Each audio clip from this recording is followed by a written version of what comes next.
Very good evening, नमस्कार। मैं हूं डॉक्टर वाय राखी, आपका स्वागत अभिनंदन करती हूं। आज एक मज़ेदार कहानी आपको सुनाती हूं और एक कहानी सच में पंजाब खन्ना की है।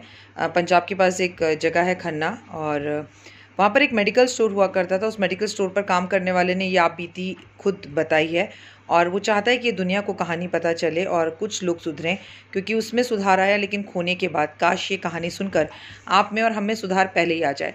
वो बताता है कि वो मेडिकल स्टोर पे बैठता था और मेडिकल स्टोर पे दवाइयाँ बहुत महंगी मिलती हैं। एक्चुअली जिस दवाई की कीमत 10 रुपये होती है, ग्राहक के पास पहुँचते पहुँचते वो 500 रुपये या 300 रुपये हो जाती है।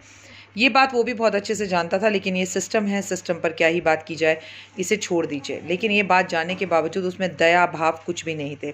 उसकी दुकान पर जो भी दवाई लेने आता वो उनके साथ मिसबिहेवियर करा करता था। उनके साथ उसका व्यवहार अच्छा नहीं था। वो लोगों को दवाइयाँ तभी दिया करता जब उनके पास पूरे पैसे होते। एक बार बारिश तेज़ हो रही थी, एक बूढ़ा बुजुर्ग उसकी दुकान पर आया। उसने दवाइयाँ निकलवाई, बहुत ढूंढने के बाद उसको उसकी सारी दवाइयाँ मिली। दवाइयाँ करीबन 550 रुपये की थी। बूढ़े के पास केवल 150 रुपये थे। उसने बोला कि बेटा मुझे दे दो, मेरी बीवी मर जाएगी, बाहरी बारिश हो रही है, मैं कल आकर तुम्हारे पैसे दे दूंगा। इस व्यक्ति को बहुत ज़्यादा गुस्सा आया जिसका मेडिकल स्टोर था। उसने बुड्ढे को धक्का दिया और बोला, पहले तो 1 घंटे से बोल नहीं सकता था, मैं तेरी दवाइयाँ ढूंढ रहा हूँ और तूने मुझे इतनी देर में ये बात बताई।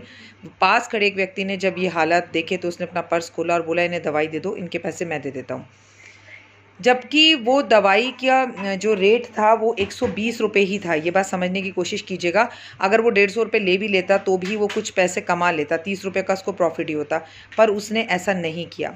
समय का चक्का बीता, कुछ समय बीता, उसके बेटे को ब्रेन ट्यूमर हो गया। उसके बेटे के इलाज में काफ़ी पैसा लगा। जबकि ये बात जानता था दवाइयाँ सस्ती हैं, तब भी दवाइयों पे दवाइयाँ, दवाइयों पे इलाज पे पैसा लगता रहा, लेकिन वो अपने बेटे को ब्रेन ट्यूमर में नहीं बचा पाया।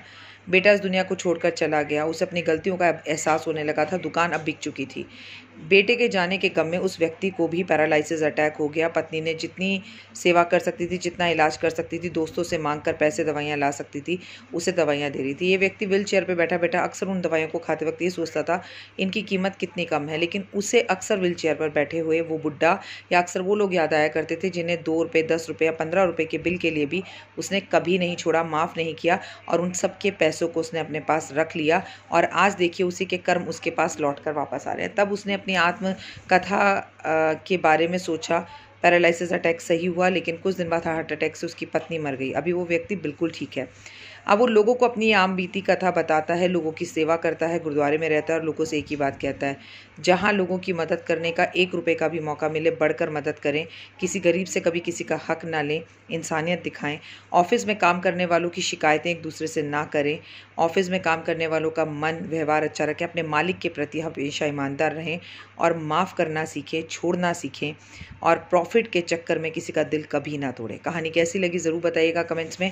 जय माता दी लिखिएगा। अपना ध्यान रखिएगा। ज़िंदगी बहुत खूबसूरत है। कफन में जेब नहीं होती। हम आते हैं खाली हाथ और जाते हैं खाली हाथ, तो दुआएं क्यों ना इकट्ठी करें। जय माता।